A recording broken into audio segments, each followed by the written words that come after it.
All right, we are calling our meeting for February 19, 2026 to order. So let us stand for our pledge of allegiance. Pledge allegiance to the flag of the United States of America and to the republic for which it stands, one nation, under God, indivisible, with liberty and justice for all. All right, if we can have the roll call, please. Yes, ma'am. President Amanda Johnson. President. Vice President Beverly Harris. Present. Treasurer Dr. Morales. Present. Director Reverend Kirkland. Absent. Director Lawrence Ham. Absent. Director Betty McLaren. Present. Director Khalid Polk. Absent. Director Tequila Rice. Absent. Secretary Lorraine Lavender Sams, present. Solicitor Al Jacobs. Absent. Board Member Superintendent Dr. Mooney. 10 board members. All right, thank you for our roll call. So we're going to go ahead and have Dr. Morales go first with her report. Yes, so first I'm going to report off the treasurer's report. It's not physically, there's no physical copy here, but it's a very, oh, sorry.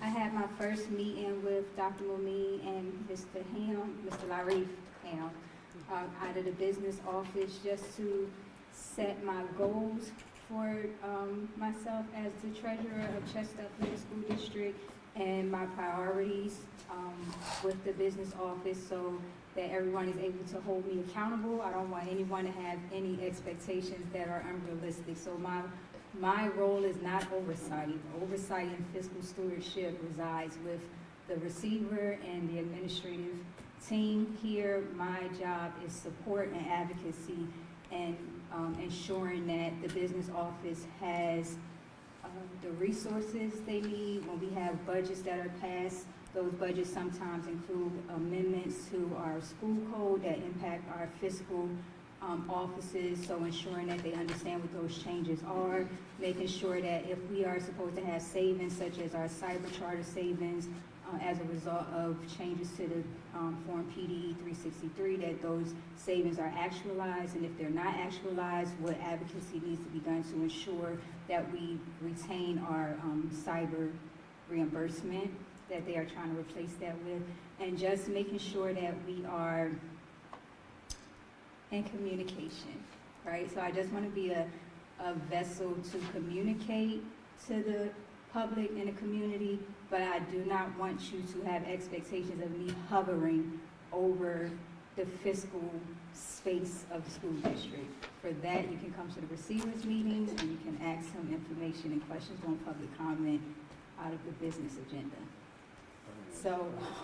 So right now, our priorities are identifying 3 unfunded mandates that are currently causing the school district undue burden. So an unfunded mandate is a direction that comes down from the Pennsylvania Department of Education that does not have any funding following it. So for example, us having to transport students within a 10-block radius, whether they go to our school or not, that creates an undue funding risk for us. So identifying 3 so that we can see what the savings would be if certain legislations were changed. Also focusing on cyber savings. Last year, 2025 budget, we had a little more than $1.6 million provided in the form of a line item reimbursement for cyber savings. In the 2026 budget that was just passed or approved in November, we did not receive that dedicated line item. Instead, we received a reform to our tuition billing form, which is PDE 363, that allows us to deduct more, which the powers that be is saying it should give us more than a $2.6 million savings we have to make sure that that's what we're getting, because if not, this is not a good trade-off for us to have a reform form to submit versus the actual line item. So those are the things that I'm working with Mr. Ham and Dr. Momin on currently. Now I'm going to switch to my legislative hat. So, Let me put that over here. yes. Okay, so legislatively, the governor gave his proposed budget address on February 3rd, and so now we'll begin what we call advocacy season, where the side will go back and forth about the things they want, the things they don't want, and hopefully this won't result in us having no budget until November. Hopefully we'll have an on-time budget in July. But I just want to point out a few things, such as the $565 million increase in basic education funding. I don't want people to get hyped up over some of these numbers, because these are things that basically they are mandated to do as a result of court rulings. So we had a decision that came down now 3 years ago that said that the way that we fund schools is inequitable, fiscally inequitable, right? And so this $565 million, we have to be wary when we are in election years that people will tout things as, you know, something that they're doing for the greater good, but basically this has to be in here. The problem is that it's to fund an equity that we have for Chester Upland School District and other school districts. It's over 7 years they are supposed to give us an increase in our basic education to close the adequacy gap. Right now, we won't know if by the year 7 we'll have all that money that they're saying we need to close the gap, because we can't ask for a lump sum. We cannot ask for the lump sum of money, or they won't give us the lump sum of money. So every year we have to ask for the increase. And so if a year happens where they decide they don't want to give it to us, then we're not clear, because this, as it was written, the Basic Education Committee said that the adequacy gaps had to be filled over 7 years. So that's something we have to fight for. The $75 million in cyber charter savings, again, do not get hyped over that number, because it legitimately is the changes to the form. So while they say it may be $75 million, it could end up being less, it could end up being more. And this is not just for Chester Upland. These are totals overall for the state of Pennsylvania. So when you take that into consideration, these are actually dropping the bucket numbers, especially when you look at $125 million for school facilities. So advocacy season has started. I will be sending out my messages per usual for work to be done in Harrisburg. Please look out for that. We had legislation passed on cursive writing. I do want to say again, this is not something that is new. Most schools teach cursive writing. This is so that it is, you know, leveled across all fields and is required. The requirement is on elementary school, so it's not middle school, it's not high school. It's ensuring that both private and public elementary schools are teaching print and cursive. And while there's a lot of things listed here, the only other one that I want to bring to attention is the phone ban, because we have 2 entities right now that are influencing this decision.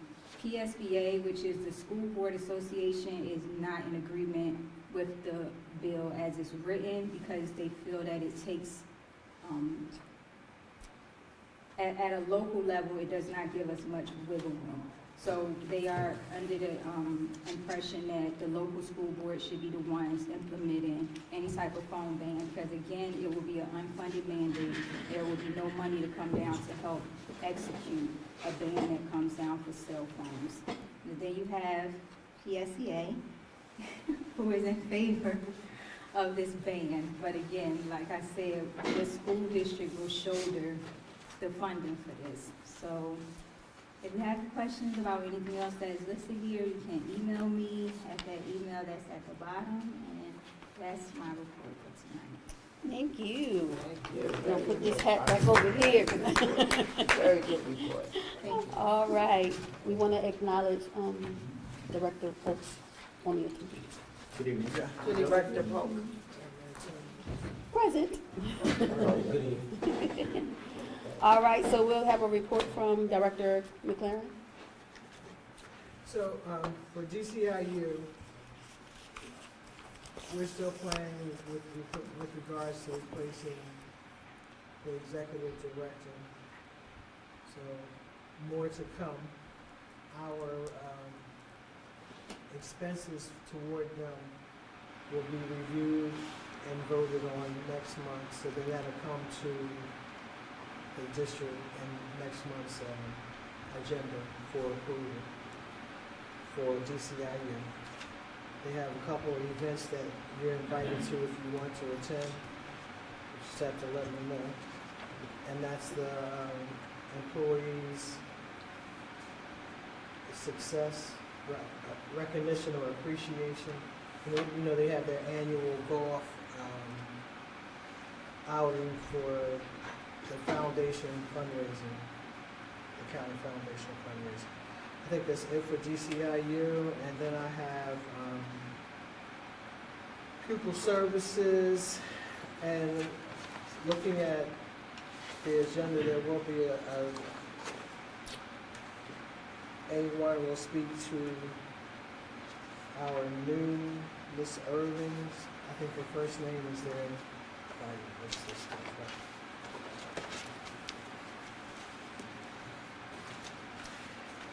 She will be attending a conference which is focused on state college readiness for African American students and provide a forum for sharing best practices. And he has here that it could be up to $1,500, but he believes it'll be, I'm saying he, Dr. Wilson believes it will be under $1,000 because it's really her necessities. I think her lodging is free. Her lodging is taken care of, right? Registration is taken care of. Registration is taken care of. So lodging and incidentals, and they do have a allowance of, I think, for $68 a day for food. So it would be transportation and lodging if she stays. That's from March 16th to the 18th. So online registration begins Monday, so that students, parents who want to register their students for school do not have to come into the building unless they want to. They can actually go online and register their students. Dr. Wilson and I talked about having something on a card or visible so that parents who are not technology savvy would be able to still use that option of registering online. You have a question? Oh, no. Yes. I see what it is. Yeah, I did. Okay, so in pupil services, charter school oversight is a part of that, and they're working to get that set up. I asked about mental health inquiries, and is there a way that they would know if the services are being rendered, because our behaviors have a lot to do with things of that nature, and he said that he could actually give us the number of inquiries, and there is outside support. Dr. Wilson, I'm going to ask you to speak to that. They do have vaccinations that's coming up for 7th and 8th grade for March 5th and 6th that are coming to the building because they're the ones needing vaccinations. Am I talking low? No. You hear me? So I'm excited about charter school oversight Oh, because we haven't had it. Good evening, everyone. Good evening. So just really quickly, there are vaccination clinics scheduled at the middle schools and high schools. And so we partner with Delaware County Health Department. There are flyers that have gone home to families. It's also being posted on the website. I also have copies of flyers for board directors who would like physical copies this evening as well. But there'll be an opportunity for students who need immunizations to get those done. Parents just have to have the signed consent forms returned, and the Delaware Health Department on those 2 dates will come out and administer the vaccinations. And so that was one of the partnerships that we worked on. And you said they were going to CareerLink? There was something happening at CareerLink? Yes, so that is the first week in March. Students in CTE programs will have an opportunity to attend CareerLink. They'll receive some speaker presentations. They'll get support in terms of resume and college readiness opportunities, as well as research and career paths. And I asked him about our behavior concerns, students not going to class, and he mentioned, So we do have a lot of supports for students who need mental health support, both through external partners and also internally. We do track that through one of the platforms that we use, which is Panorama, which gives us support notes and opportunities to see which students are receiving support, as well as our surveys, which provides information about what additional supports are needed for students. And so we do have examples of flyers that students have received that are posted in our buildings regarding how students can either refer themselves for those supports, or teachers and parents can sign up for those supports as well. I was excited when he said that they could also go outside the building. We have partnerships with other organizations. Yes, that is correct. So there's opportunities with some of our partners in terms of specifically around mental health. We are bringing some of those partners into the buildings, but then our social workers have specific sites that students can receive those supports, and parents can walk in the same day and be able to be seen and treated for mental health supports. So again, those are part of those partnerships that we have developed. Thank you. I'll take that on. I mentioned being able to post these things at City Hall and other Okay. areas. Thank you. You're welcome. Thank you. I do have You a have a question. My question is, as far as registering online, about, they still can come into the school to register, correct? Yes. Yes. Now, about how come registering online? How would you back that up to make sure that this parent lives in that home that they said they are? You know, there's a lot of people might be signing up for children that don't even belong to them. So the process currently, when school secretaries verify that information, that same process will still apply. It's actually a pre-registration the parents are doing online, and then they will get confirmation that their child is registered through the phone call from the school. And so once that parent and student is cleared, then the student schedule can be generated. And so a combination of the school secretary as well as central office registration person, Ms. Bonaparte, will also support that process to make sure that verification has occurred. And my other question, the oversight committee for the charter schools, how is that going to be? Thank you for that question. So for C7, thank you. Thank you.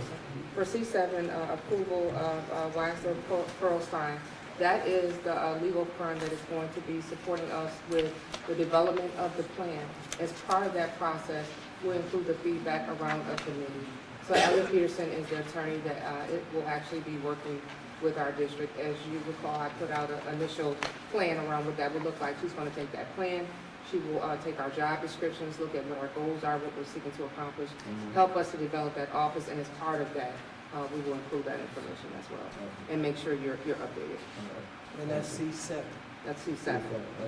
So once this is actually approved, then we can engage and actually have someone come out to present to the board. Okay. Thank you. Ms. Betty, do you have more? No, I'm doing things. Thank you. No, I would, because I had a question, but I did want to ask you. Oh, yes, sir. So it's about C7, so I'm just at, for the, Roll that mic. oh, I'm sorry. It went down. Oh, It's a lot. It's not doing it. So the C7, the budget source says Ready to Learn grant, and so everywhere else where Ready to Learn is listed as the budget source, it has a disclaimer that the allowable use for the grant includes programs for continuing professional education. I just want to understand how this falls is this an allowable use for the Ready to Learn grant? And if so, can we just put the disclaimer of Absolutely. the allowable And we use? can confirm that. Ms. Hills, I don't know if you want to come up, but we did follow up that line item around charter school tuition. Ms. Hills did follow up to find out if this is where that line item can go. She confirmed that before we did this, but.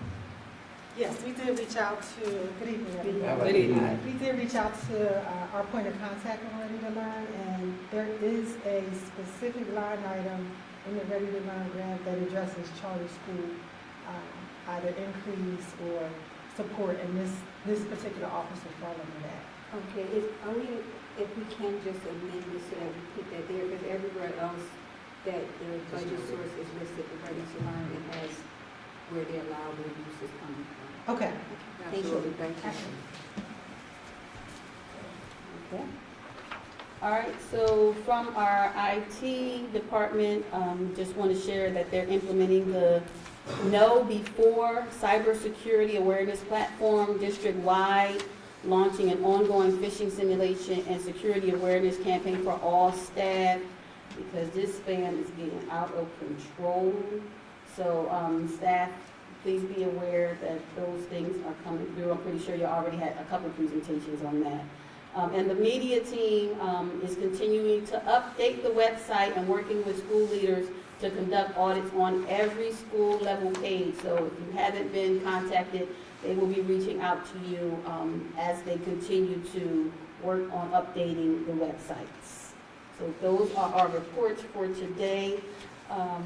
But I also want to just acknowledge that if anyone is being bullied or feel unsafe in any situation, doesn't just have to be in school, please be aware that you can use the Safe to Say line.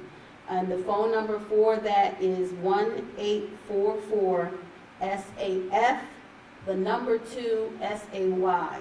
So if anyone is feeling that they're in a situation and they're feeling unsafe, please, please, please, no matter where you are, where you go, you can use that line to report, okay? So just know that. All right, we want to say that we are going to have our board retreat on February 28th at 9 a.m. at 1350 Edgemont, so we're excited about that. We are moving forward. And also Heritage Bowl was today. We had our elementary schools and ESA middle school come to City Hall to celebrate that, and they did a wonderful job. The pictures are going to be coming to you to be in your presentation next week, so you can see all their smiling faces, and they had a great time. So thank you for everyone who came, all the teachers and staff and even parents came to support the kids, so we're looking forward. We'll see that in Dr. Mumin's report next week. So that is all that I have. You guys have the floor. We have any presentations coming from our staff? Y'all kind of already came up and talked about some topics. Anything outstanding? You good? All right, you come on up. Ms. Hill? We covered pretty much all of them. The only one that I do want to bring to your attention, because we do have to have it on record, is, and I'm not sure because I don't have the agenda in front of me, the number, but it is the Public School Facilities Improvement Grant.